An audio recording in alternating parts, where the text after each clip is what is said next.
Льготная аптека «Ветеран» открылась в Беслане всего неделю назад. Уже сейчас ее посещает не менее 70 человек в день. В основном это местные пенсионеры. Проект коммерческий по бумагам и социальный по сути. Здесь лекарства продают с минимальной наценкой, не более 7%, тогда как в других аптеках Северной Осетии накидывают порядка 20%. В списке медикаментов более 1000 наименований. В ближайшее время их количество достигнет 5000. Открыть такую аптеку решила местный фармацевт Жанна Гагиева. На это ушло около $500 000 рублей. На самом деле это даже не бизнес, сразу вам скажу. Это такая больше благотворительная какая-то деятельность. Конечно, я не альтруист, но я думаю, что если это будет не одна аптека, я тоже что-то зарабатывать. Просто я знаю, что вот мой проект, он не останется один. Ко мне обязательно подключатся люди, которые более-менее что-то в этой жизни еще хотят хорошее сделать.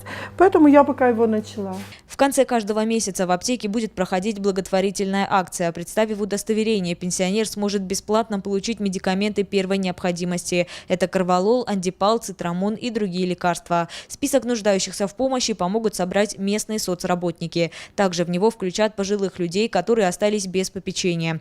Ежемесячно специалисты будут узнавать, что в первую очередь нужно льготникам. В планах и другие социальные акции. Например, раз в месяц в аптеку будут приглашать врачей. Они проведут бесплатный осмотр пенсионеров. Аптеку же не так просто открыть. Очень много надо инстанций пройти.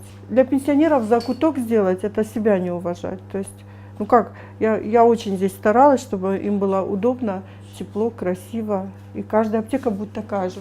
Жители района не только могут купить здесь лекарства, любой желающий может зайти и померить себе давление.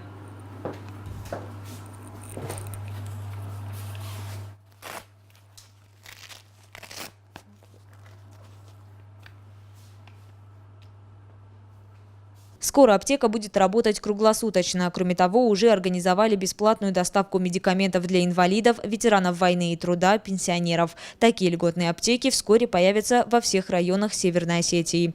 Яна Гагиева, Ацамас Шипшев, Осетия ТВ.